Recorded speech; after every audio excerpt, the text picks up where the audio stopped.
Mike Fraser. I'm the archivist for the Rhinebeck Historical Society, and am delighted this evening to be able to be joined by our county historian, Will Tatum. Will, probably one of the best things that has happened in our county in quite a long time, happened in 2012 when Will was appointed by the county to fill that. At that point, it was a vacant position for a number of years, the position of county historian.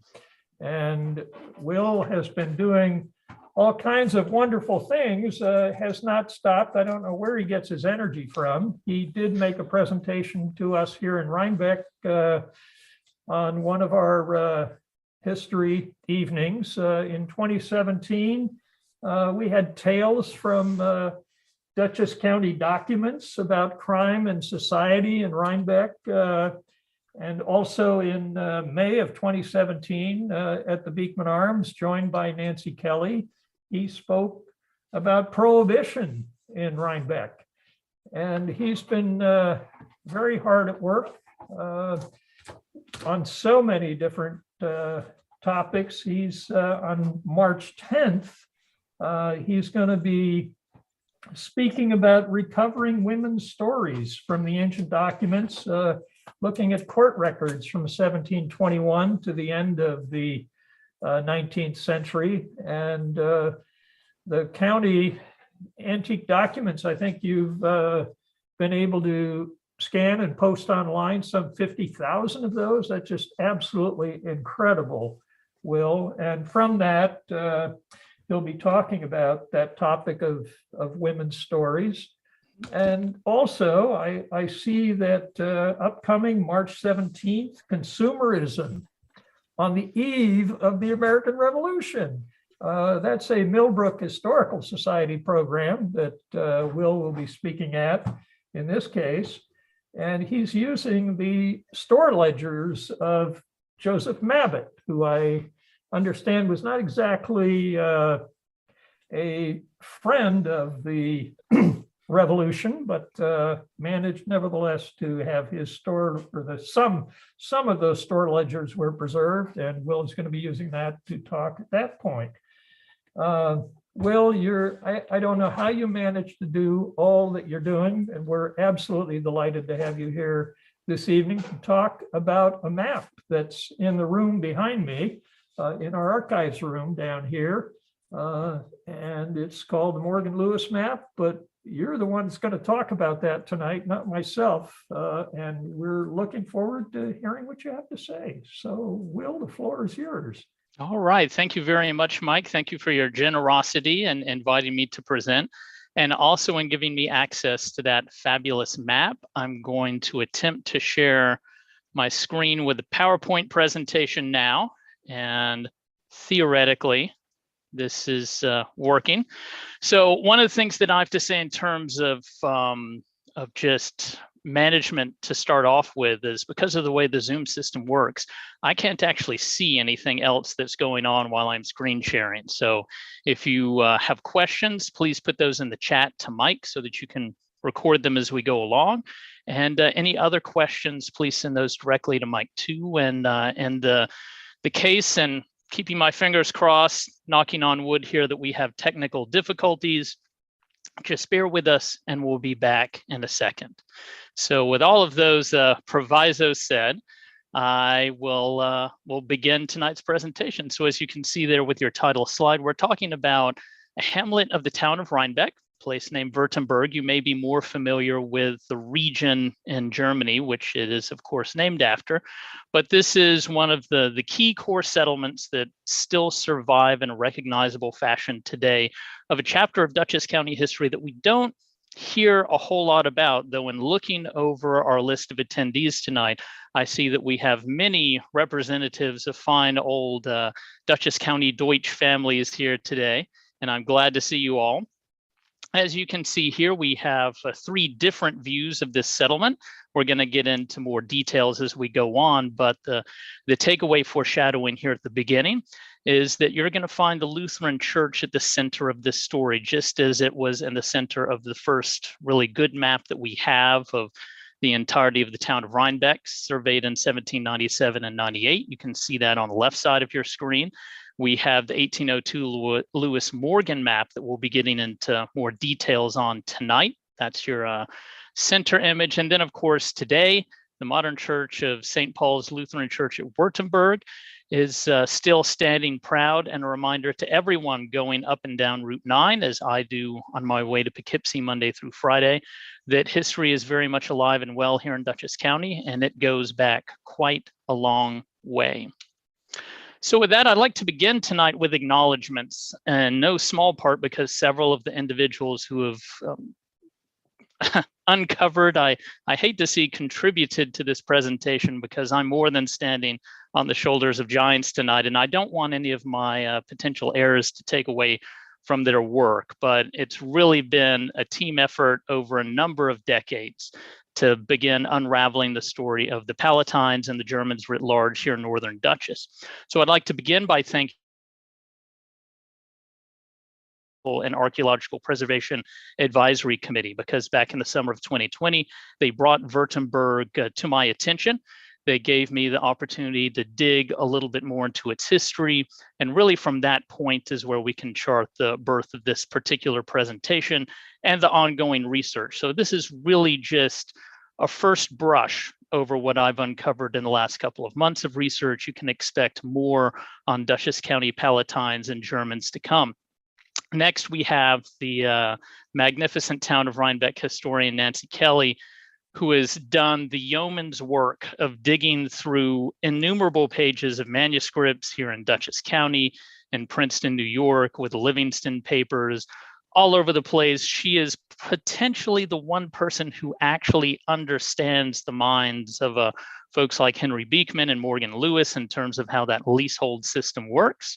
And she has always been a wonderful partner and a very patient instructor, because folks, trying to understand the math involved in leasehold is tough, especially when historians are not known for their mathematical capabilities, certainly not in my case. I'd also like to thank the Reverend Dr. Mark D. Isaacs from St. Paul's Lutheran in Wurtemberg. He wrote a beautiful book, which you'll hear about later, that has decoded much of the story surrounding the church, and that is actually available for purchase all over the place, including on Amazon.com. I recommend that. And a special thanks, and I see that he is on with us tonight, to Professor Philip Otterness, who is recently retired from Warren Wilson College. He is the author of the magnificent book, Becoming German, which will save me about 3 hours of work tonight trying to explain the Palatines to you and their origins, because he does it all beautifully in that volume. And thank you, Philip, for really launching me on this course before I even came to Dutchess County. I met Philip at a conference many years before I became Dutchess County historian, read his book, loved it, and when I got here said, oh yeah, this is part of the story. And then last but not least, two colleagues of mine down at the county office building in Poughkeepsie. We have Justin Mancini, our Dutchess County archivist, who made the imaging portion of tonight's presentation possible. He literally was the fellow who handled the 1802 map on our large format map scanner and was able to get the beautiful images that we'll be able to share tonight. And most of all, thank you to Brad Kendall, Dutchess County Clerk. Without him, none of the work that comes out of the Department of History would be possible. And we also would not have that map scanner and the support and permission to do this sort of digital imaging for the community at large. So thank you all for your contributions. And tonight, what we are going to aim to do is to provide a very broad overview of the history of Wurtemberg and a little bit of the history of early German settlement of Dutchess County in general. So our part one is going to be answering some basic questions. Who are the Palatines? Where did they come from? How and why did they come to end up in New York? And for that, I'm going to be leaning especially heavy on Philip Otterness's work. You see his beautiful book right there. That's actually my copy, so I have it right here next to me in case I need to look anything up. He has detailed not only the long backstory of the Palatines, but also the rest of the story in terms of the folks who did not settle in Dutchess, those who went on to the Mohawk valleys and beyond, the Schoharie Valley, I believe, as well. Part two is when we're really going to dig down deep into Wurtemberg itself. And for that, I especially have to thank Nancy Kelly and Reverend Isaacs, because they have done a lot of the decoding of the very complicated set of surviving source material. That's also where we're going to get into this beautiful 1802 map. And then our final part of the presentation today, or tonight, is going to be taking that story forward, not necessarily in detail, but talking about how the geographical limits and layout of Wurtemberg have changed, and in certain cases not changed over time, and why this is such a splendid cultural resource today, one that the town of Rhinebeck and the county of Dutchess should be proud of, and very much worthy of further study. So without further ado, we're going to jump into this issue of who are the Palatines. And I especially want to thank Nancy for reminding me that it is important to point out that just because we call them Palatines doesn't mean they necessarily came from the Palatinate. So here you see a vintage map from a textbook, and circled in red are two of the Palatinates. You have the Upper Palatinate, which will not feature in our story tonight. That's a whole different body of German folks. And then you have the Lower Palatinate there on the left. The story of the Palatinate is part of this larger epic of German history, because, as many of you I'm sure know, Germany was not always a united nation. It was, in fact, for most of its life, a collection of city-states, principalities, bishoprics, all of them playing different roles during the Reformation, some going Protestant, some staying Catholic, and all of them, especially the folks here in the Palatinate, and as you can see there below at Wurtemberg, in dire fear of their neighbors to the west, and these are the French. So this area of Germany, and in fact, Germany as a whole, is involved in nearly 100 continuous years of war during the 17th century. The first of these major conflicts that has a famous name is the 30 Years' War, that begins in 1618 and in fact involves the Palatinate. The Palatinate is essentially one of these smaller Protestant kingdoms, and its ruler is invited to go to Prague and assume the crown of Bohemia after the second defenestration of Prague. I believe the first one was in the 14th century, but this is a proud Czech tradition where, when they aren't particularly pleased with their ruler, they throw him out of a window, normally a couple of stories up, in the palace at Prague. So if you ever visit, they have a beautiful exhibit on the multiple defenestrations of Prague there today.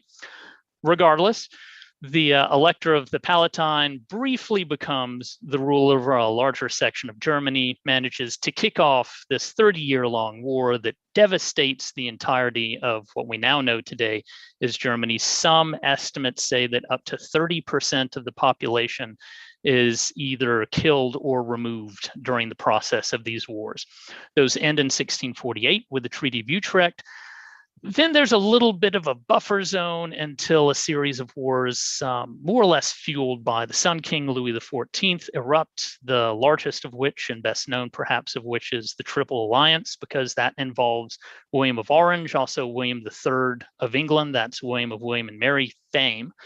And all of this devastates the Rhineland areas. So you have a situation where every couple of years, maybe every year, your village is being sacked, maybe burned to the ground, and it's just not an ideal living situation.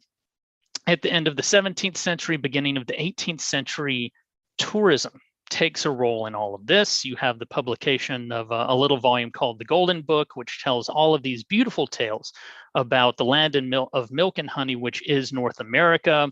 The English will take you there for free. All you need to bring is your milking stool, a couple of easily transportable odds and ends, and it's just paradise. And the details of this story are much more involved. Professor Otterness sets them out in his book, which you can get from Cornell University Press. And I should point out there will be a number of shameless commercial announcements throughout our program tonight. But that's the nature of giving credit where it's due, because a lot of this work is out there. It deserves more attention than I can give it in about our 45-minute window tonight. What ends up happening is, in the early 18th century, a whole bunch of people from the Rhineland go up to Rotterdam, which you can see there in the upper left-hand part of your screen. That's where the Rhine joins the North Sea. They get transported to England during the reign of Queen Anne. They set up huge camps outside of London. The English were a little surprised to find thousands upon thousands of German refugees, not all of whom are from the Palatinate and not all of whom are actually Protestant. There are a fair number of Catholics in there, not all of whom are even farmers. You have a great number of tradesmen who've decided that it's probably a good idea to get out of town the third time that your clock factory is burned down by French troops. So they take this opportunity. The British government does what it can to look out for them and ends up deciding that, there's probably a better place for these folks to be.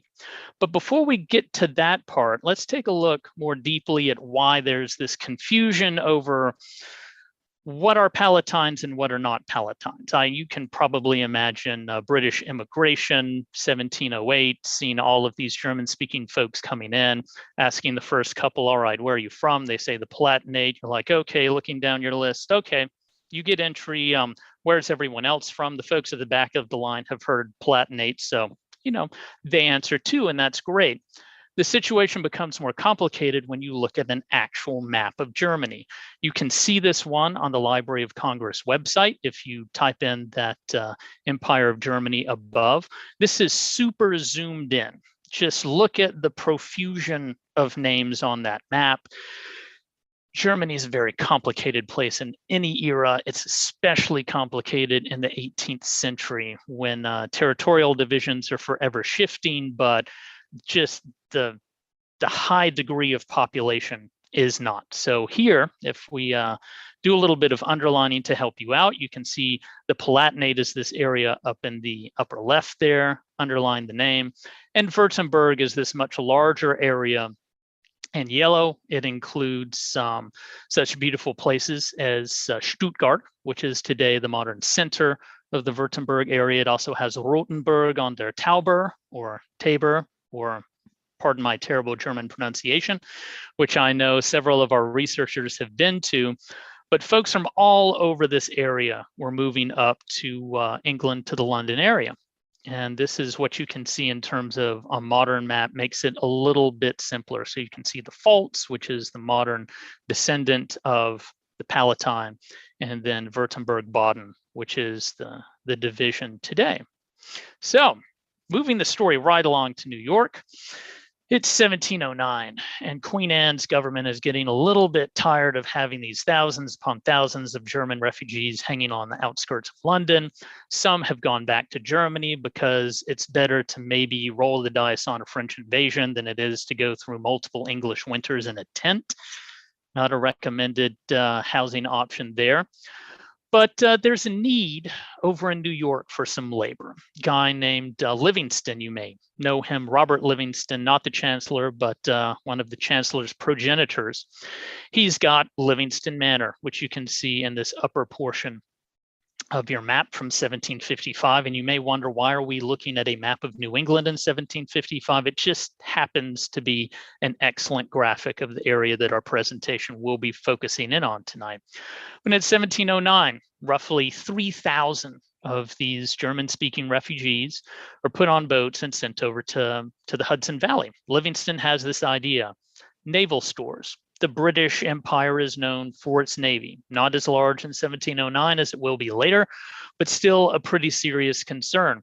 That navy effectively runs on pine trees. They need all kinds of pine products, ranging from tar to pitch to some elements of the trees themselves, the wood for various components of their ships. And you can basically never have enough pine products to supply the wooden ship British Navy. So Robert Livingston's idea is, all right, we'll get our 3,000 laborers, we'll set them up here. We've got pine trees in the Hudson Valley. This will work great. It'll be a little industrial complex. So the Palatines arrive. They're in place up there in what is now Columbia County. At that point in time, Livingston Manor in 1710. And they're there basically until the beginning of the winter of 1712. And again, if you look back at Phil Otterness's book, there's more details in there. But one of the real problems when you decide that you're going to bring 3,000 people over to work on pine products is that you need to make sure you have the right species of pine tree. It's really essential, because otherwise you're not going to be able to get the tar and the pitch and the resin and the other varieties of stuff that you need. It just so happens that while there are plenty of pine trees on the Livingston Manor property, none of them are the right species. So this is a big problem. The Palatines arrive, they're given basic instruction and rations and say, go to town, and they pretty swiftly report, well, minor problem. No, we can't get what you want out of these pine trees. They're the wrong physical manifestation. So the British government's like, all right, what are some other things we can do? At one point, they armed the Palatines, thinking, all right, we can use them as a buffer against the French colonial interests and their native allies. The first thing the Palatines do once they have muskets and ammunition to start talking about, well, they need rations, they need land, they need to be treated in a more hospitable manner, which the colonial government of New York doesn't really enjoy hearing. So they take the arms and the ammunition away. By 1712, this naval stores project is just done. The government is washing its hands of responsibility in no small part because Queen Anne is more or less on her deathbed. The British government back in London is looking at Germany again, but in a different way. And that's sort of where are we going to get our new monarch from kind of way. The Palatines, way 3,000 miles across the ocean, are no longer a priority. So in the fall of 1712, the Palatines were looking around. They're noticing that their rations are inexplicably decreasing, like to the point of stopping entirely. And they're receiving some overtures from other landlords in the Hudson Valley, because this part of the Hudson Valley in the early 18th century, lots of land being claimed by various local notables, not a whole lot of people to actually clear it, make farms, and make that land profitable, because folks like Robert Livingston and Henry Beekman Sr., what they'd really love to have is a bunch of tenant farmers who would be growing all kinds of crops, giving portions of those crops to their landlords, and the landlords then go ahead and sell those crops and make cash money from it, or otherwise have deals with the other folks who own vast tracts of land.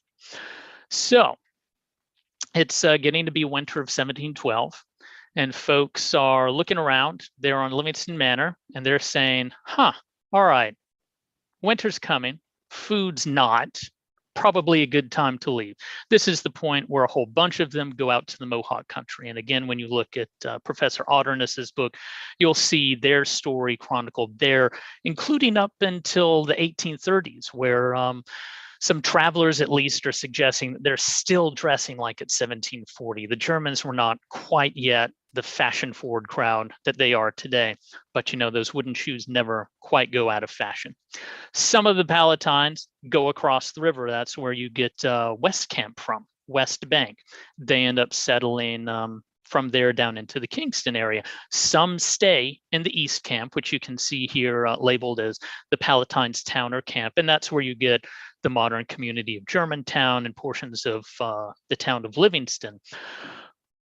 But a small group of them, 30-odd families, my apologies, Nancy, for not remembering the exact number. I was reading it earlier today. They take Henry Beekman Sr.'s offer and say, okay, we're going to move down into Dutchess County where he's got all of this land, and we're going to set ourselves up. Now, you know, it's late in the season to be doing this. They make it happen, but bear in mind that a whole bunch of these folks are not, in fact, farmers. They have not cleared the land before. They're skilled tradesmen.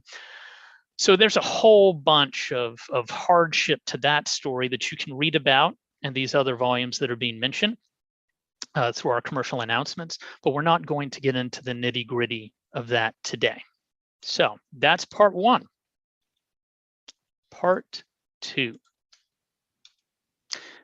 Our next commercial announcement. This is the Reverend Isaac's book on St. Paul's Lutheran Church of Wurtemberg, which has a lot of material on the Hamlet itself. And my hat is especially off to the Reverend Isaacs for doing an outstanding job of accessing the Lutheran archives. And I should have realized, because in grad school, one of the things I did do was read some German history, and you encounter the fact that the Germans have pretty much been a record-keeping people since the keeping of records began. They're very good at it. The Lutheran archives, as the Reverend Isaacs details in this book, are amazing. And they've been writing histories of their community here and the overall Lutheran community basically since the 18th century. So check this book out, enjoy it for the wonderful work of local history that it is, and check the footnotes for your guide to pretty much, well, if not all, certainly a wonderful chunk of the literature that is available through the various Lutheran archives. So we were just talking about 1712 and now it's 1758. We're jumping around a little bit, somewhat understandably. Well, here's the thing. Not all Palatines are from the Palatinate. Some of them are from Wurttemberg. We saw that Wurtemberg is actually pretty close to the Palatinate. They don't all come in 1710, 910. That's kind of your first wave. And that's where that, I call it a joke. Others would call it a conundrum or a kerfuffle of the Dutch versus the Deutsch comes from. I'm sure pretty much all of us have heard of the Pennsylvania Dutch. It's a great industry about them down in Pennsylvania.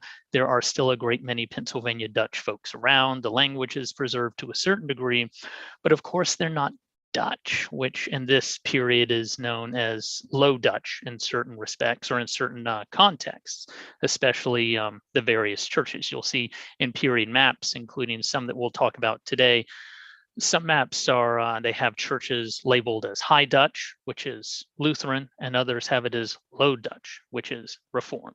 It could also be backwards. It gets very confusing with these sources after a while.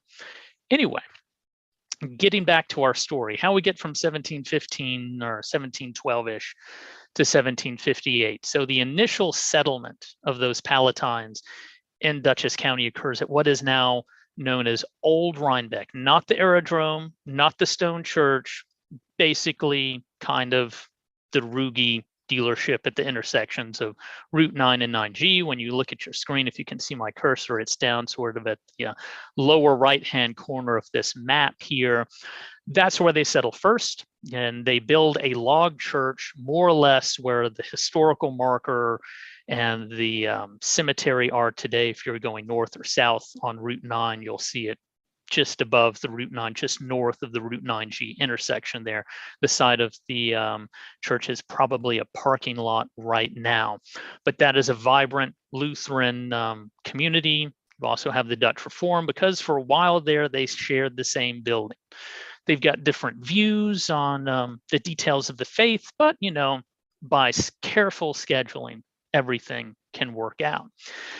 We've got this beautiful map here showing this. There is going to be a little bit of foreshadowing to our March 10th program for the Dutchess County Historical Society at this point, because some of what we know about the history of the Zwirzenberg church comes from a kerfuffle that begins at this church. So this church is built circa 1715. It's known as Log Church. And by 1750, there's a controversial minister involved. His name is not actually on the slide, but it is Johann Christophilus Hartwig. For those of you who've been to Oneonta, a spoiler alert, Hartwig's bequest is what starts that college as a Lutheran cemetery or a seminary in the 1790s.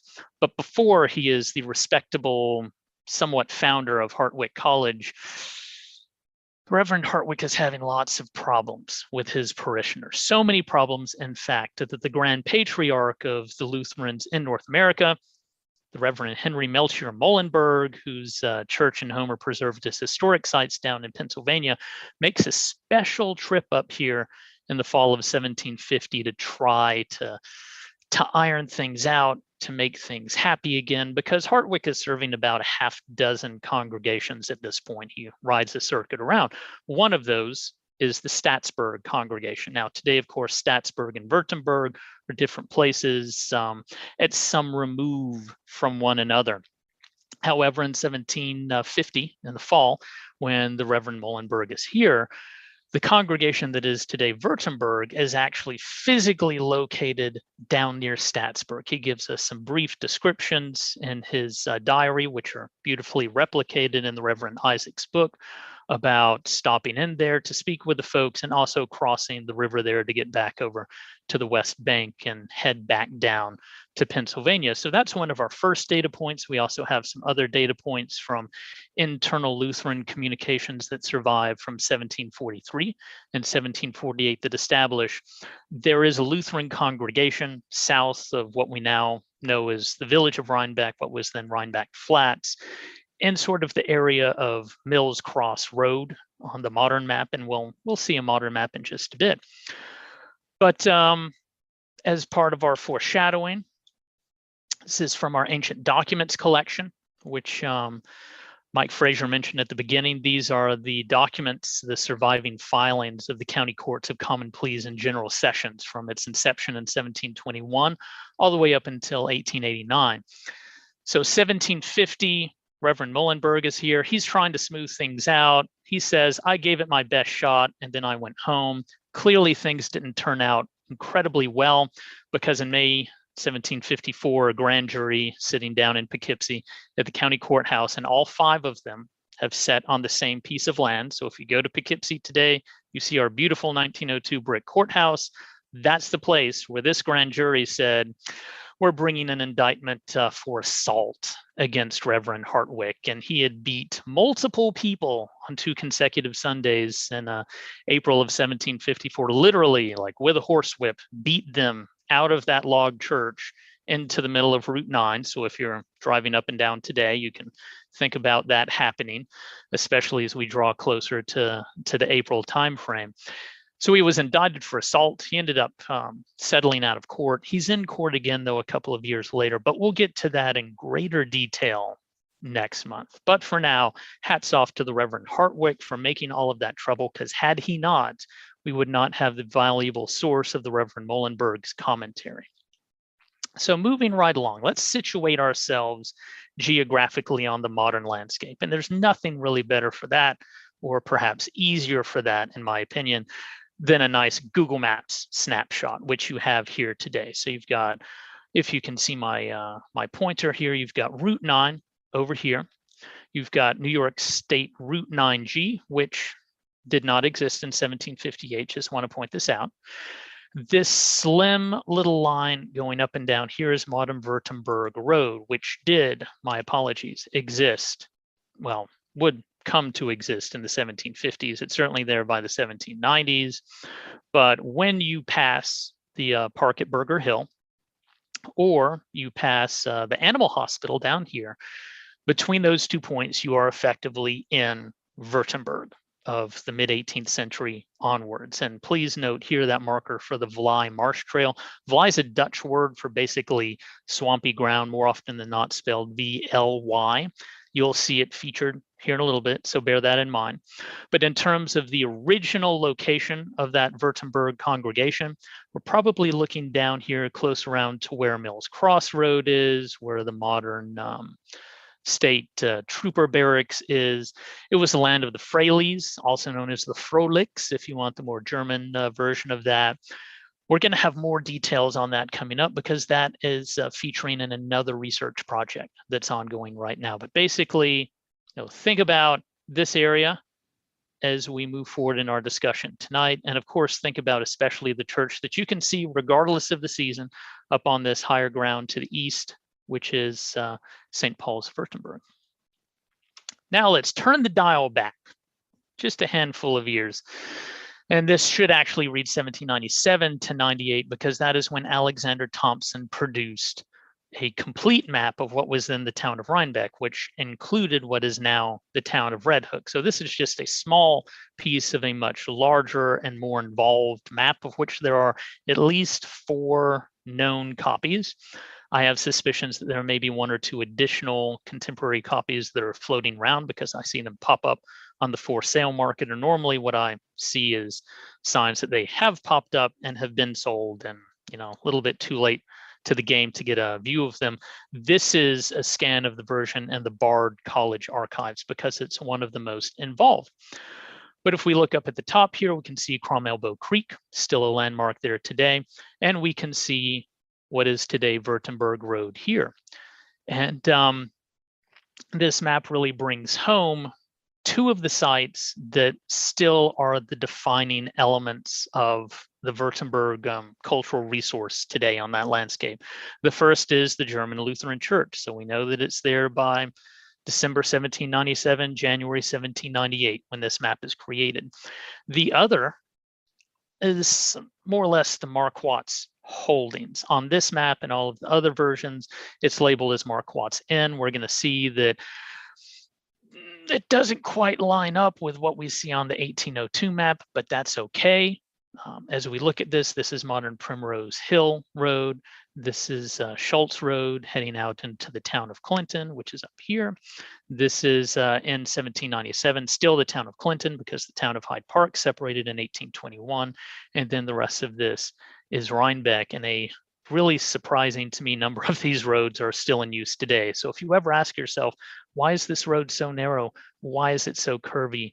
The answer is it's probably 250 years old and things used to be a little narrower back then. So zooming in now, and again, thinking back to that Google Maps capture, you've got the Lutheran Church up here. You've got Primrose, Schultz Road, Wurtemberg Road intersection here. This road to Poughkeepsie part is kind of where the intersection with Violet Hill Road sort of is today. It doesn't quite match up perfectly, but up until I ran across the 1802 Morgan Lewis map in the Rhinebeck Historical Society, this was kind of the best shot that we had of what the layout of the Hamlet, the settlement of Wurtemberg was. So 1797-98, we have this representation. Our documentary sources suggest that there is actually settlement in this area as early as the spring of 1758. In March of 1758, and this is mentioned and covered in the Reverend Isaac's book, two major individuals, the Polses and the Wagers, and they're still here today, folks. So, you know, people move to Dutchess County and they tend to stay even if it's 300 years later. And they write to Henry Beekman, and at this point in time, we're still talking about Henry Beekman Sr. And they say, "Hey, we would love to settle and be tenant farmers on your land." This is March 1759. Henry Beekman writes back and says in May, "Sure, that sounds like a great idea. Let's go ahead and get this rolling." There are a couple of additional property transactions that we have records of in the Dutchess County Clerk's office and the deeds and mortgages records, and we'll get to those in a little bit, but those are really our initial data points until we get to the Morgan Lewis map. So without further ado, here is, as some might say, the reason for the season, or certainly the reason for our presentation tonight. This is the small version of the name. You can see the full name down below here, and we'll be getting back to that in just a few slides. It's a beautiful map. It takes pretty much that whole chunk that we had with the earlier view of the Thompson map, but gives us all of these land plats. And don't worry if you can't see it too well. We're going to be zooming into the plats that are along Wurtemberg Road. And thanks to the generosity of the county clerk's office, there are now TIFF scans available, huge high resolution scans, which are on file with the Rhinebeck Historical Society, so that you can zoom into your heart's content. You can check out, what is this stuff in red on Peter Brown's land? How many pieces of land can Janet Montgomery possibly have? This is the beginning of that answer. It's clearly not the end of it. But we have this beautiful map, and let's compare that for a second with what we had earlier. Yeah, there's a couple of differences there. Maybe not all of those houses existed in reality.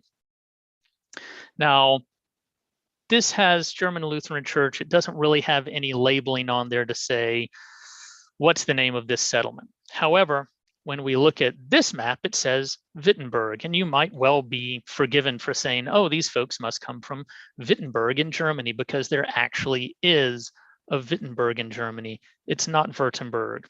It is, in fact, thank you, Google Maps, really, really far away from Wurtemberg. But when we look back at the 18th century sources, we see that, in fact, Wurtemberg was often called Wittenberg in period terminology, along with a half dozen other spellings, as folks who had challenges both with their hearing and their language comprehension, much like I do today, try to listen to a native German speaker and then write it down for a really rich landlord. And speaking of landlords, there is none like Morgan Lewis. He's a Rev War veteran. He's a War of 1812 general. That's 2 major wars. Governor of New York in between them, Chief Justice of New York, landlord, largely because he marries extremely well. So you may recall the late 1750s correspondence with Henry Beekman. You'll see a little bit more of this with Henry Beekman Jr. in just a bit. And okay, so this is initially land owned by Beekman, and now we're talking about a guy named Morgan Lewis. How does that happen? Just by sheer coincidence. Morgan Lewis is Henry Beekman's son-in-law. He marries Gertrude, and this ties in with a much larger story of Livingstons, Lewis's, Beekmans, tons of other major landholders. I'd need like an 8-generational map to try to understand this, least of all explain it. So we're just going to say Morgan Lewis is a big deal. He is worth further reading. There's some great stuff on him in the Dutchess County Historical Society yearbook, which you can access back copies of for free online at www.dchsny.org/yearbook. And don't worry, you'll see that URL later on. So Morgan Lewis, he's taking over the show from Henry Beekman, and he's going to be a feature of this for quite some time. Our first data point for Morgan Lewis is not, in fact, his 1802 map. It is the 1791 leasehold, which is surviving today. This is actually the original one, and back early in his term as county clerk, Brad Kendall set aside the funds to have all of these early deed records not only conserved by what is today the company known as CoFile, but lovingly placed within Mylar covers. And you can actually go and look at this on the second floor of 22 Market Street today, pull it right off the shelf, open it up, and read about all of the conditions that Morgan Lewis and his wife, Gertrude, make with Johannes Marquatt. So Johannes Marquatt, John Marquatt in English. He's got the southern portion, and don't worry, we'll get back to that map soon, of the settlement of Wurtemberg. The beautiful thing about this is, first, it's pretty much the only leasehold document that we have at the county clerk's office, which makes it super important because I can go look at it anytime. You can go look at it anytime. You don't have to go to the Firestone Library at Princeton and do what Nancy Kelling lovingly has done for years, go through the Edward Livingston papers to see this stuff. That's important. It's also important because it lays out in detail some of the stuff that we're going to see alluded to as we get down into this map. So what's that in particular? Well, leaseholds and freeholds. We don't really have leaseholds today, unless, of course, you live in the village of Red Hook and you own a house that sits on ground that is owned by the Dutch Reformed Church of Rhinebeck. And pretty sure I said village of Rhinebeck. If I said village of Red Hook, my apologies. This is the village of Rhinebeck. In that case, you are still paying leasehold today, but probably not in bushels of good, sweet, merchantable winter wheat. And that's what you have laid out here. Is after we get through the whole part about, all right, where is this land going to end? Where is it going to begin? We get down to the really serious stuff, which is, okay, Johannes Marquatt, what do you owe Morgan Lewis in exchange for having all of this acreage? And in lieu of having typed it out, I will read it out briefly for you. So that on the first day of May in each succeeding year forever, so today, Morgan Lewis is still expecting this from Johannes Marquatt, 24 bushels of good, sweet, merchantable winter wheat to be delivered at such convenient place within 6 miles of the hereby demised premises, and to such person as the said Morgan Lewis, his heirs or assigns, shall from time to time direct and appoint, free, clear, and discharge from all abatement or deductions for, et cetera, et cetera, et cetera, lots of legalese. But wait, it's not just the sweet merchantable winter wheat. He will also offer 1 day's work with a wagon, sleigh, or plow, because, you know, this could be in December, it could be in July, you never know. 2 horses or oxen, and at least one, an able man, to drive in such manner with such of the above implements, and at such time and place yearly, and every year, forever, within 10 miles of the demised premises, as the said Morgan Lewis, et cetera, et cetera. So to break it down, there are 2 components to this leasehold obligation, which is forever. And one of the fine prints on the 1802 map says that these leaseholds are in perpetuity. So it's kind of like owning the land as long as you pay rent every year, which I guess is kind of like having a mortgage for life. So something to bear in mind, modern equivalency, maybe not 100% close enough. So the two types of obligations, one is stuff. You're going to be living in 18th, early 19th century Dutchess County. You're basically going to be growing wheat, whether you live in Fishkill or Red Hook or places to the pretty much anywhere to the west of the Taconics. You're going to be growing wheat, and you're going to owe your landlord a certain amount of wheat. And you just kind of hope when you sign this paperwork that you're going to end up being able to harvest more than this amount of wheat, because if you don't, then you are in a certain level of trouble.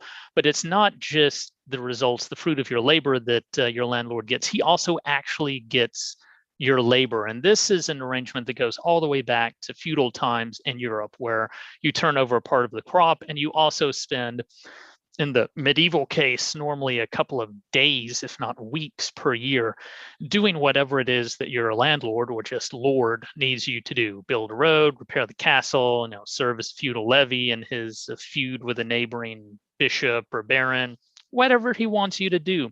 It's a little bit easier in 1791 because you just got to bring your beast of burden, whatever that beast of burden is going to pull, and one other guy to help out Morgan Lewis whenever he needs something done. We don't precisely know at this point, at least I don't in my research, what it is he needs done. I'm going to bet that road maintenance is part of that. But thankfully, there's a lot more resources that I can look at, that others can look at as this research moves forward to clear that part up. But that is the core laid out in writing, what a leasehold requires and involves. And there's a bunch of stuff in the rest of this. Again, you can see it at the county clerk's office that has all of the fines and other bad things that are going to happen if this is not fulfilled by that first day of May in the succeeding year.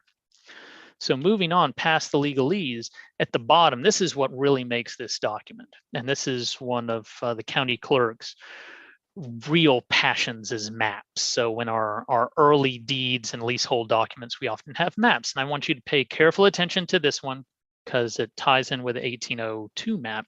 We have Johannes Marquatt's farm containing 200 acres of land, and this has been surveyed on December 19th, 1790. This is actually going to be Schultz Hill Road over here. You've got wooded land, so beautiful stuff. Don't you wish your deed had this today? All right, now we're back. It's the 1802 map time, and it's time for the full title of this map. So what we have here is a map of Wittenberg tract, situate in the town of Rhinebeck, part of the estate of the Honorable Chief Justice Morgan Lewis, Esquire, surveyed as the farms are possessed, AD 1802, some other various language I got tired of transcribing, by John Wygram. So you've got all of this stuff here in terms of not only the names of the official leaseholders or owners of the plot, but notations made in red ink, and we'll get to those in a moment that give you some additional information. Over here to the right, so we just talked about Johannes Marquatt's leasehold arrangement. This is a table of all of the leasehold arrangements featured on this map in terms of, all right, how much land do these folks hold by lease and what do they owe Morgan Lewis? So remember when I mentioned that map from the 1791 leasehold is kind of important because it fits in here? Well, let's take a look at the overall stretch of Wurtemberg Road, which of course is still not called Wurtemberg Road in this period in time because that would just be too easy. It's the road to the mills. So we look at the whole layout here. We switched from north-south being left to right to north-south being up and down. Thank you to that map maker. Alexander Thompson would have kind of been nice if you'd oriented yours that way. We see down here at the bottom, the Marquatts are really holding the southern end of Zwirzenberg. Up here at the top, you have Pultz, you have Dietrich. We'll get into that in a little bit more time. And the Pultzes here, also the Pultzes, P-U-L-T-S, and a couple of other different spellings here in the center. They have something to do with the church. But moving right along, just a little hint down here, you'll see a piece that looks awfully familiar from 1791. We'll get to that in just a second. So this is the overall territory of Wurtemberg in 1802. You see a handful of landowners or leaseholders there, lots of classic German names. These folks were very confident are actually from Wurtemberg, hence why it's named that way now. And if I recall correctly, the Reverend Muhlenberg actually refers to them as being Württembergers. I know that some of the subsequent Lutheran historians refer to these folks as, oh yeah, everyone calls everyone Palatines, but these folks, when they say Württemberg, they're serious. They know where they came from.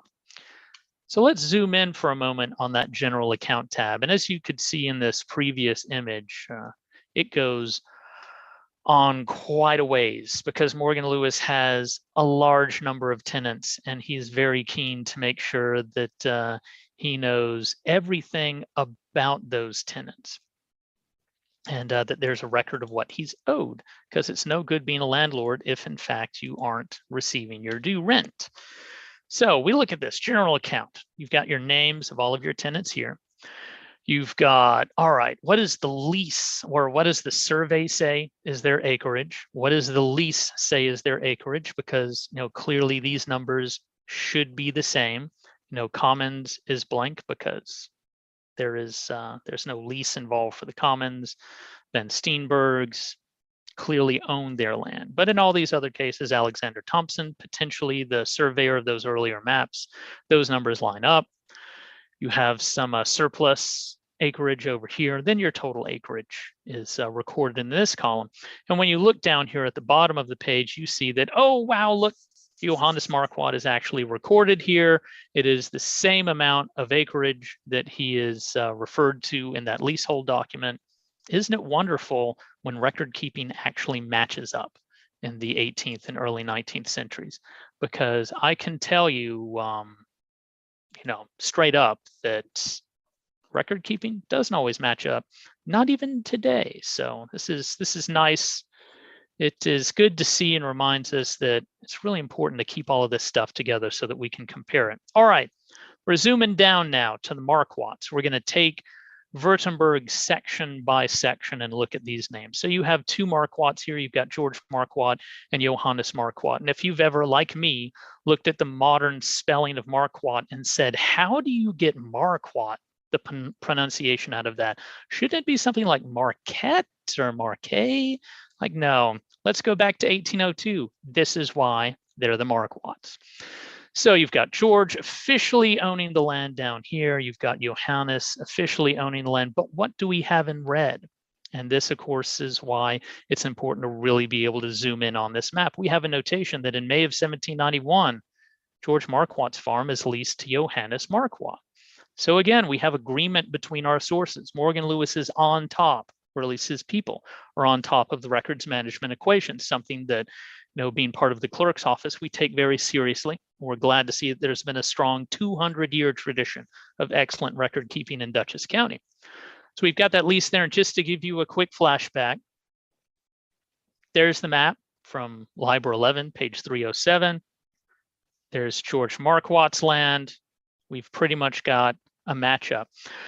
Now, today, of course, this intersection is still there. A Marquatt farm is still located right here. And up until the relatively recent past, as we'll get to at the end point of our conversation, there was still a pretty significant amount of surviving farm-related structures over here, till say past 20 years. That tells you that some parts of our history sustain a very long time. So moving up the road, Marquatts have got the south portion. And they've had it since the 1790s. They probably had it earlier than that.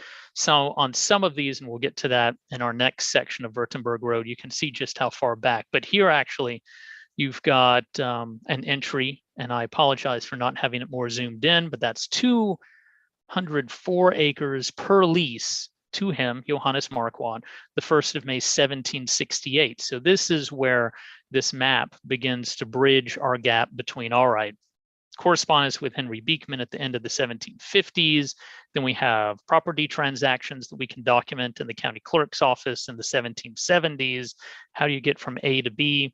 Leases, which are probably held either in the Livingston papers down at Princeton today, or somewhere in Morgan Lewis's papers, which exist in at least 2 places that I know of, potentially more.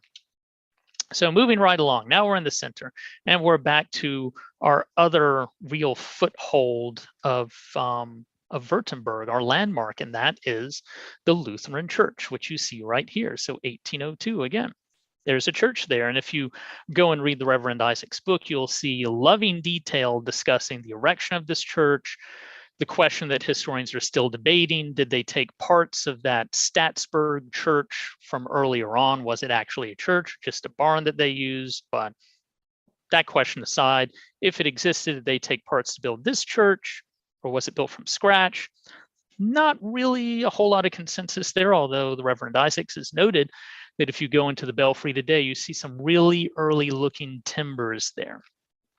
Anyhow, we see some more names that have stuck with us and that will feature shortly in some documents from the county clerk's office.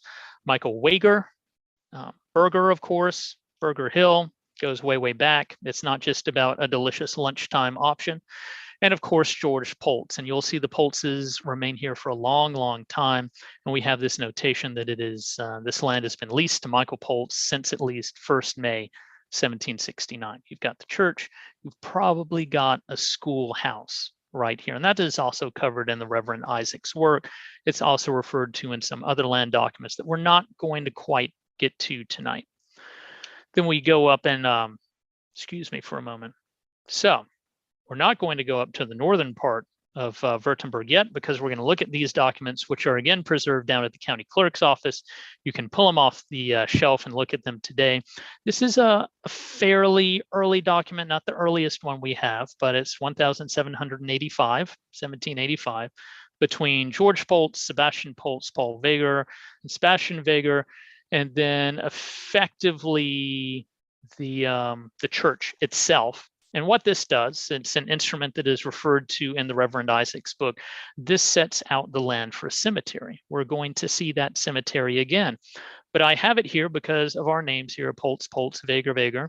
And if we go back to the center of Wurtemberg Road in 1802, so about 20 years later, we see Poltz, Poltz, and Weger. So clearly lots of continuity in this community in terms of the folks who are involved. Then we go to the earliest one that we have. This is 1774. It's also referenced in more detail in the Reverend Isaac's book. This is the original grant of land, or at least the earliest grant we can document currently of land to the church. And in part, this document sets out the woodlot that is going to support the church. And if you look closely at that 1802 map, you're going to see not only these agricultural plots, but also these woodlots. And in fact, moving towards the northern part of Wurtemberg Road now, you see William Dietrich's woodlot, because today was an epic winter event. I'm sure that we all enjoyed being inside, either with central heat or baseboard heat, or maybe some folks were heating with a fireplace or a wood stove. Regardless, modernish heat. In the 18th century, in the early 19th century, you might have some stoves, but pretty much you're heating with a fireplace, you're burning wood, and you need a separate piece of land from your agricultural land so that you can go and collect wood every year to keep yourself from, turning into an icicle when it does back then what it did today. But we look at this, we have more pulses up here. And then as we begin to come to what is now the intersection of Route 308 with Route 9G, you've got William Dietrich. It's leased to Peter Berger, as you can see in the red ink. And this is basically where Burger Hill is today. All right, so that is the breakdown. Not in the level of detail I'd like to give it to you, but we will get to that later on and further research, because once you start digging into the Palatines and the Germans writ large, it's just record after record after record. Statsburg State Historic Site holds some of the land lease records for Morgan Lewis. There are also the Morgan Lewis papers down in New York City. So lots for further research to understand Wurtemberg during this period in time, and also the stories of these folks. But in the interests of time, because I promised David and the Rhinebeck Historical Society that I would not take an hour and a half, we're now going to move into part 3. So Wurtemberg in the that should actually read the 19th, 20th, and 21st centuries. I have a bit of a fixation on the 18th and early 19th centuries. It's just my jam, so please pardon me there. But this is going to be an overview of how this community that we've looked at relatively briefly, but in some detail, develops over time, mostly through maps. So here's our next kind of big map point for Dutchess County. It's David H. Burr's David H. Burr's map of both Dutchess and Putnam counties. Putnam breaks away in 1812. This one is from 1829. He produces additional versions of this map in the 1830s and the 1840s, which provide a little bit more detail. So you see certain things labeled here, including Morgan Lewis's Riverside property, but there's no actual label on Wurtemberg except this sort of confusing, how do we have two churches? Is one of this maybe the school? Did he just get confused? Did the printer put an extra cross where he wasn't supposed to? Unfortunately, these folks are not around to ask. However, in moving forward into the 1850s, remember that deed I mentioned from 1785 about the cemetery? Well, in the filed maps section of the county clerk's office, and you can access this through the Dutchess County Clerk's document search function. You can just Google Dutchess County Clerk document search, or you can go to dutchessny.gov/county clerk, and there is a link there that'll take you to it. All of these maps that have been filed with the county clerk's office over the past 300 plus years are there for you to see. And right here, we have the burial ground that you can still see today at St. Paul's, Wurtemberg. So you have the public road. This would be Wurtemberg Road at that point in time because there was no Route 9G. You have all of the lots laid out. So that clearly goes back much, much further than 1855, but it's nice to have this early plot map nonetheless. Moving forward a little bit more in time to some additional maps, we get two Gillette maps, one from 1850 and one from 1858, and we're still calling it Wittenberg. So there hasn't been any sort of correction there yet. But what I'd like to point out here is let's look at our names that are still on this map. So Marquatts are still here. We've had some Cookinghams come in, still more Marquatts all over the places. You've still got the church, you've still got the school there, which is my my suspicion of what that is in the 1802 map. The Pulses are still around. You've got some expansion beyond the actual German name community at least, but I would guess that some additional research will show that a lot of these folks had married into that earlier German community. But nevertheless, 1850s, you still have a strong German descent population here. And there hasn't really been a significant change to the overall layout of these roads. So moving forward a little bit more, in fact, taking a really big jump, because we do have an 1876 atlas. We do have 1860s Beers maps. I could put those in there, but they'll show you pretty much what you're seeing here right now. So let's take the biggest jump of all back into the county clerk's filed maps records, because we have the 1935 county atlas. So here, what do we have down at the south end of Wurtemberg, which is finally, thank you, labeled Wurtemberg? We have the Marquatts. We have the church still labeled. We have the cemetery. That number right there is for the school. We no longer have Pulses, at least not ones that are picked out here, but other German names like Travers are around. Burger Hill is finally labeled on this map. The next big thing to happen to this community is Route 9G. We have some technical drawings in the county clerk's office filed map section of the building of Route 9G. They're pretty much all various views of culverts and talking about levels of mathematics and engineering that are far beyond my ability. But effectively what 9G does is it begins pretty much down here near the line with Hyde Park, and it cuts this loop off. So if you can see my cursor there, it goes straight up to Burger Hill. That's a good thing in terms of the cultural resource of Wurtemberg because it cuts Wurtemberg Road off. So none of the development that one might expect along a major highway, not that we've seen it that much on Route 9G, occurs to disturb the layout of cultural resources. And still today, when you drive up and down Wurttemberg Road and go slow, because a lot of it is gravel, not recommended for this time of year, you will see the survival of a pretty impressive number of 18th, 19th century buildings, including the Marquatt farm down here, just south of that intersection of Primrose Hill, Schultz Hill Road, and Old Wurtemberg Road. So this remains a very stable community until, or at least layout, until the very late 20th century, and then coming into the 21st century. So another filed map, 1976 is the first time that we begin to see some serious, what we would today call development work in Wurtemberg and along Wurtemberg Road. So up here in this upper line, you see the overall layout. So yes, we still have Crum Elbow Creek. Yes, we have our plats. Route 9G comes here, all that kind of good stuff. This is the beginning of what you will see if you go to the south end of Wurtemberg Road today. So that was farmland. It was subsequently divided up by 1976 into small plots for folks to build houses. And this is where, just north of the Rhinebeck Animal Hospital, you get that little dirt road that has a nice private road sign on it, because that is private road. It is access for this division of the Marquatt holdings. We fast forward 31 years and we get this subdivision of the former Marquatt lands. This would have been George Marquatt's land. And in fact, our next slide shows you have Wurtemberg Road here. You've got Crum Elbow Creek. This is all George Marquatt. It's leased to Johannes Marquatt in May 1791.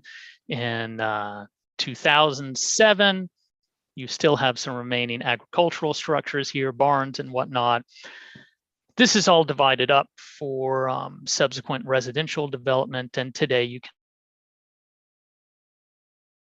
areas and a distinct lack of the barns that were there as recently as the very late 20th century. So that pretty much brings us to the conclusion of tonight's presentation. I don't want to quite stop sharing my screen yet, because I want to give folks, especially those who watch this subsequently, a chance to take a good look at this bibliography. So this lays out where you would kind of begin your reading on the Palatines and the larger German migration into northern Dutchess County, and then they migrate throughout Dutchess County. There are Palatine descendants in modern Dover, and I think in Palatines as well. So this is not just a northern Dutchess story, not just a Rhinebeck story. It is an entire county-wide and region-wide story, one that has not really been published about in detail, despite the fact that Nancy and many others had spent untold hours trying to understand and render these accounts of Henry Beekman and other landlords intelligible in terms of something more than just counts of bushels and hours of days that you have to show up to labor. This is a major group in Dutchess County history. It has not received the level of attention that others have. And moving forward, it is going to be a priority of the Dutchess County Department of History to study this group, to bring more of these sources to light. And so I look forward, hopefully, to presenting more of these programs with both Rhinebeck Historical Society and other historical societies in the area in years to come.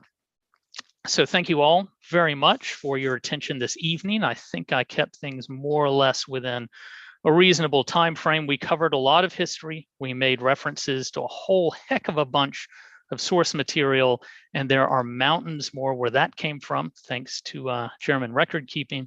So look for more information as we continue to move forward. And thank you all for your patience tonight. I'm going to drop the screen share now and turn things back over to Mike Frazier for questions, if I haven't exhausted you all yet. Thank you so much, Will. The comments are just flooding in. Excellent speaker, really informative, and I have to echo in so many ways. That's exactly what you're sharing with us. You really honor that area of Rhinebeck by looking at it in the exceptional detail in which you've examined it this evening. One of the questions that came up is from Frank Palea. He's asking about the T in the name of our county, Dutchess County. Why the T? Does that have any connection with the German Deutsch? Sadly, it does not. I mean, you can count on the fact that you are going to hear Dutchess County Deutsch to an almost painful degree of repetition over years to come, because I think it's a great marketing slogan. But no, that T comes from English variable spelling of the 17th century. So when the act of the colonial legislature that set up Dutchess County and the other 12 original counties of New York on November 1st, 1683, we are called the Duchess's County, Dutchess County, after Mary of Modena, the Duchess of York, the future James II's wife. And in 1683, Duchess was spelled with a T. They subsequently dropped it, makes it easier, one less letter to have to remember. But there was never any enabling legislation to change the name of our county. So we're not, unfortunately, Deutsch. We're not Dutch as in the Netherlands. We're just, 300-year-old spelling, I won't say error, but unique approach. Let's put it that way. Thank you. Pamela Bentine is wondering, what can you tell us about the property that she believes is the Bittersweet B&B, or at least it was in the early 2000s? Oh, the Bittersweet B&B. I've driven past that. I'm going to say, and I'm actually going to pull one of those maps up to look at it, because I think that might fall on one of the Poltz lands. That falls under that disclaimer I gave at the end of the evening, which is there is so much more work to be done on this subject. There's stuff that we can see at Statsburg State Historic Site. I'm just looking at a map here, and from my memory of where it was, I think it probably falls on what in 1802 was David Berger's land. I think the structure itself probably dates from later in the 19th century. But this is where those leasehold books that Nancy has spent, I think it's fair to say, decades working on, really come into play, because that tells you who was there on the land, the changes in value, give you some potential idea for the development of structures, trying to find out house histories. That's one of the most difficult things on the planet. I know Pamela understands that because she does it. I'm sure, Mike, you've experienced that particular challenge. I know Nancy Kelly and Emily Major, who are on the call, have also grappled with this before. So, but that's where those rent books come in. That's where the correspondence with the tenants comes in. That's where leasehold transforms from being a real pain because of all the math to being a real benefit, because you have a level of surviving documentation that you don't for freehold. Because if you're a freeholder, you don't have to check in with someone. Well, let me rephrase that. For most of American history, if you're a freeholder, you don't have to check in with someone annually about payments. Clearly, in the era of mortgages, that's a monthly transaction. But I'm going to have to get back to you on that and consult some of these additional sources. It'll be a great reason to take a trip out to Statsburg. Okay. A more general question, and an important one, I think. Charlie Shaw asks about a brief comment on what the County Historical Society, we, the Rhinebeck Historical Society, the town of Rhinebeck, can do to protect this historic hamlet. Would you like to comment on that? Yeah, I can give a technical explanation, because there is a line that I cannot cross. That line separates providing information from advocacy. So the best thing that you can do to protect cultural resources is to get in touch with your local planning boards, because those are the ones that have the ultimate authority on whether or not to grant permission to do things like flatten structures, relocate them to different parts of the site, add 6,000 square foot additions, all of that kind of stuff. And Rhinebeck is especially praiseworthy because not only does it have an extraordinary planning board with a lot of talented people on it, led by Melody Moore, it also has HAPAC, the Historical and Archaeological Preservation Advisory Committee, which has brought together a series of experts in everything from house histories to archaeological investigations that can advise the planning board. So now the planning board has a group of experts to go to when a proposal comes in to say, hey, what do you all think of this piece of land? Are there resources here that should be preserved? And if you don't serve on the planning board or you don't serve on one of these advisory councils, two things that you can do, maybe three depending on how you count them. If you don't have this sort of advisory committee for your local planning board, if you don't live in Rhinebeck, you should, or Red Hook, because Red Hook has a version of this as well, then you should campaign with your local government, your municipal government, so town, village, city, to form one of these committees, because they are invaluable in advising the planning board. Not everyone on the planning board has a deep background in archaeology or history, and that's not necessarily something that is required. The other thing that you can do, which can be counted as one or potentially two things, keep an eye on your local planning board's agenda, because they have to publish all of the proposals that will be heard by the board. Normally, they will also, in this digital age, put all the documentation, including the plans that have been submitted to the board, up online where you can download it, or you can email the municipal clerk and request copies of it. So keep track of that and make yourself heard. Write a letter, send an email to the planning board. If the board is having public meetings again, show up for the public comment portion and make it clear that, hey, you care about what happens in your community, that you're aware Dutchess County is 300 plus years old, and there's a lot of history that survives here, and it's an important part of who we are today to maintain these cultural resources. Yeah, my experience is that the planning board is particularly responsive to comments from the public, and they welcome public input at their sessions. They are well publicized.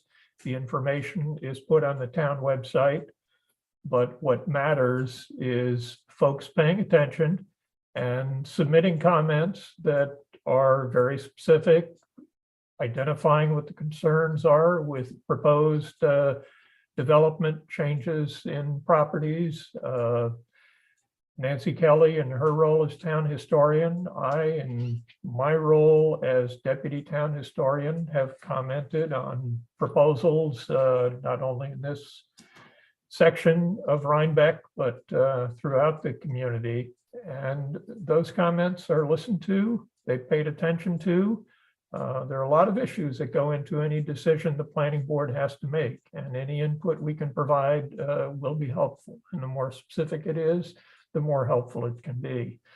We have quite a few more comments. Adam Brandow notes that he may have to sign off to put his children to bed, but wanted to introduce himself. He's a PhD candidate at Bard, writing a dissertation on the material culture of the New York Palatines and their descendants from 1710 to 1840. He's still in the research phase of his dissertation, interested to speak to anyone who might know of objects, domestic or liturgical, that survive from this community here in Dutchess County or further northwest in Schoharie and so on. And his email is adam.brandow, B-R-A-N-D-O-W, at bgc.bard.edu.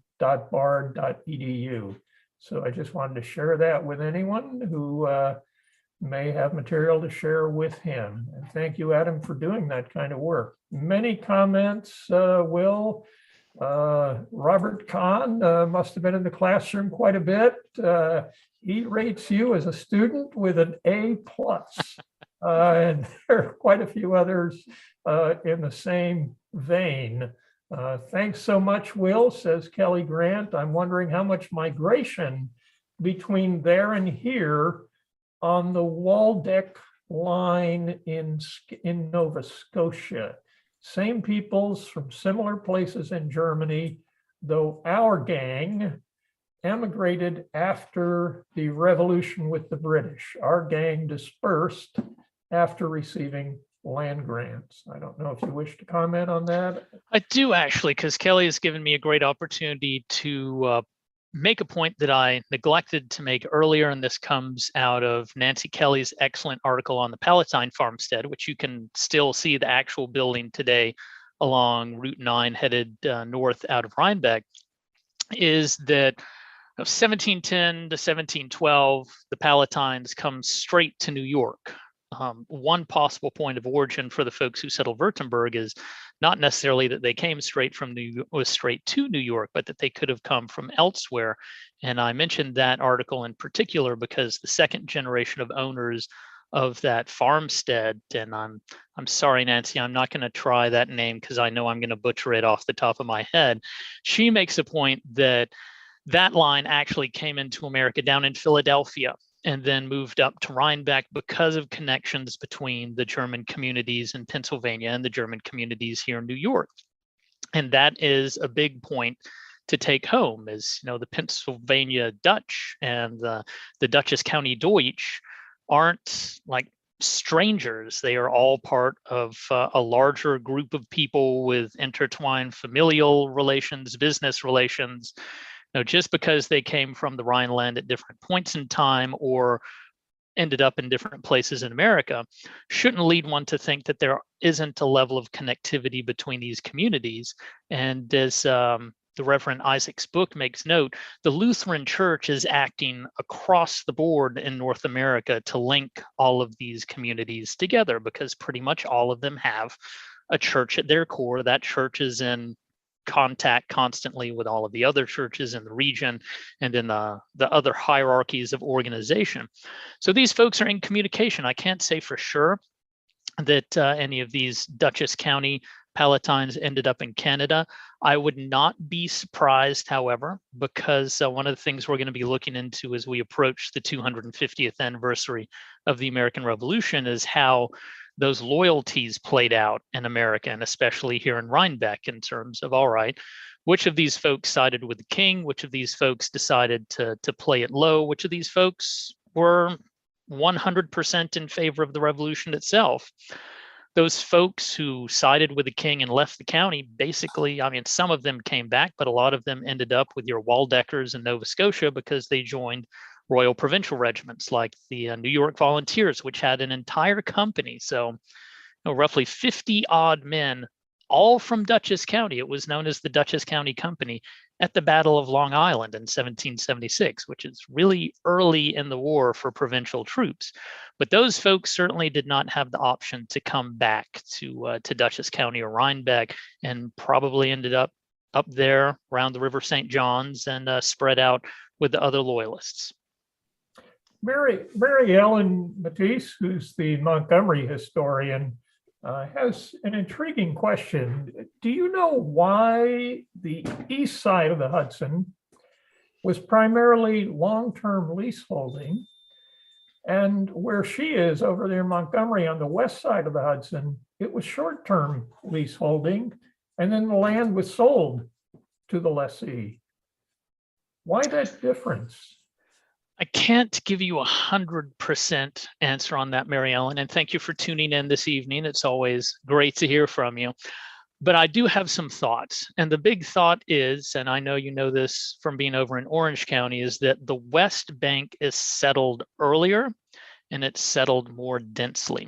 And a big reason why the East Bank counties, Dutchess among them, are set up in 1683 is to ensure that the colonial administration wouldn't wake up one day to find Connecticut's western border on the eastern bank of the Hudson River. So for decades, when Ulster County and Orange County were going concerns, what's now Putnam County, Dutchess County, Columbia County were just lines on a map.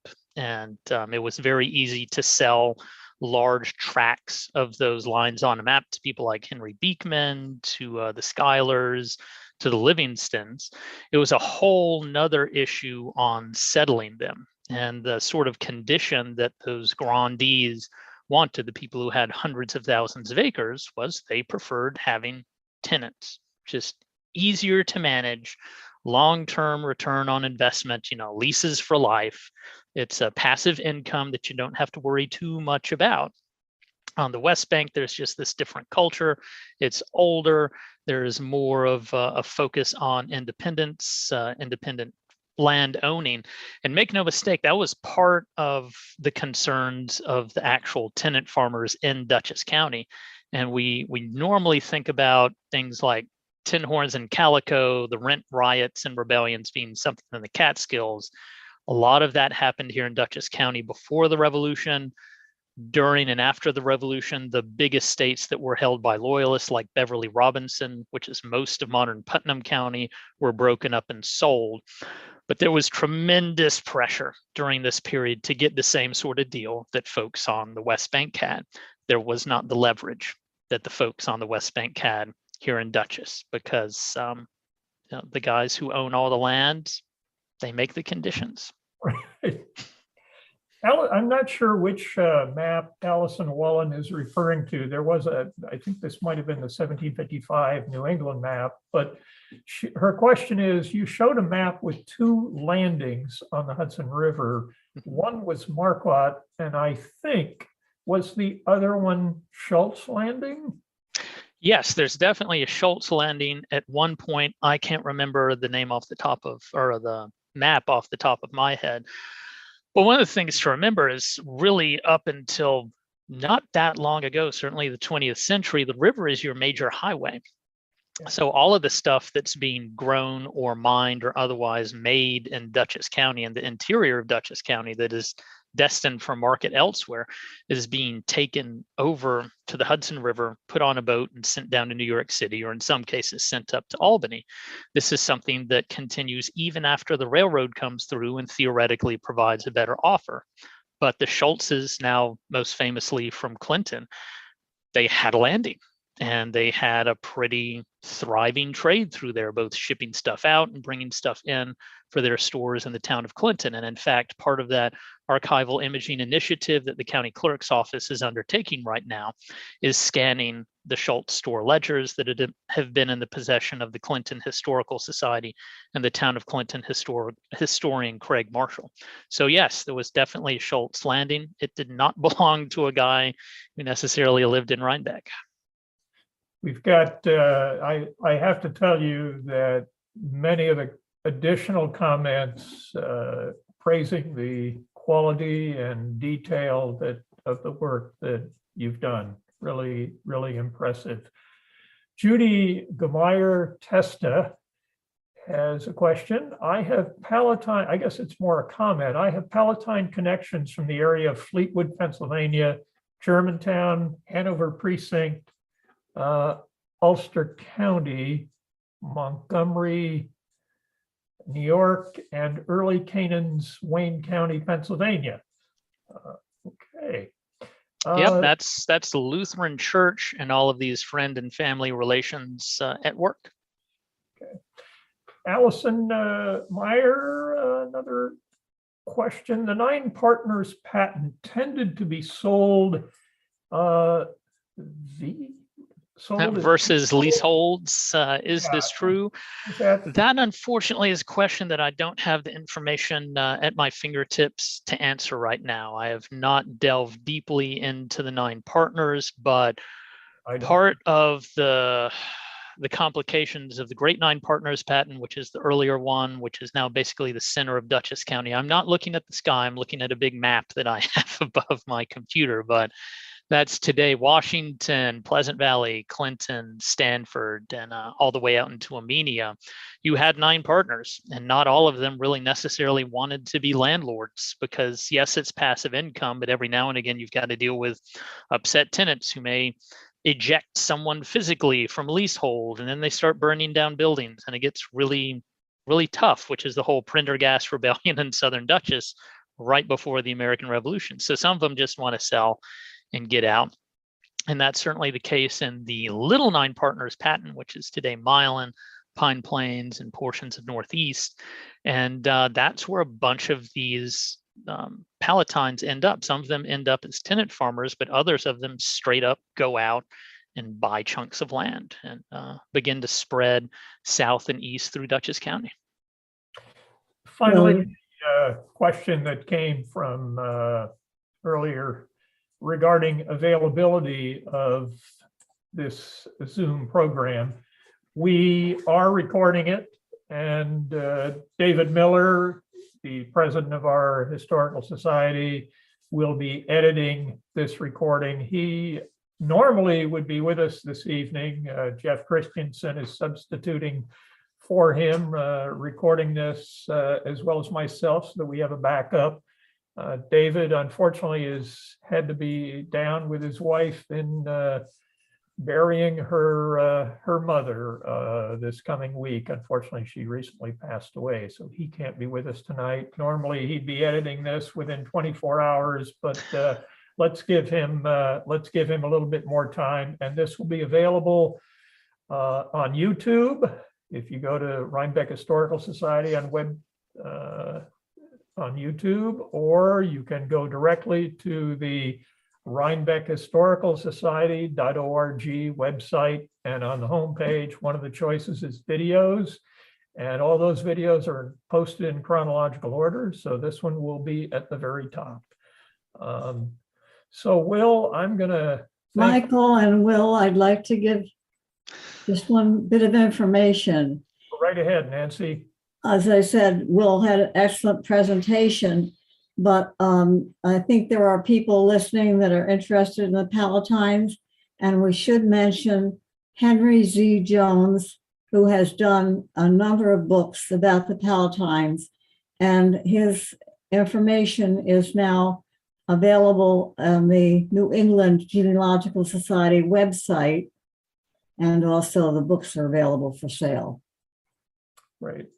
Thank Excellent. you for mentioning that, Nancy. Yes, the work that Henry Jones, and I know, Nancy, you've helped him out, you and Art, quite a bit, is really important to anyone doing research on the Palatines. Will, thank you so much yet again. We are delighted to have you take one of our treasures and share just a small amount of it and help us realize how valuable that is to understanding our history here in Rhinebeck. And thank you again. Well, thank you all for being a wonderful audience. Thank you to Philip and Nancy and all the other folks who've done a lot more work on this than I have for gritting your teeth and bearing with me tonight. And I look forward to being in touch and taking this story forward. Good night, everybody. Good night.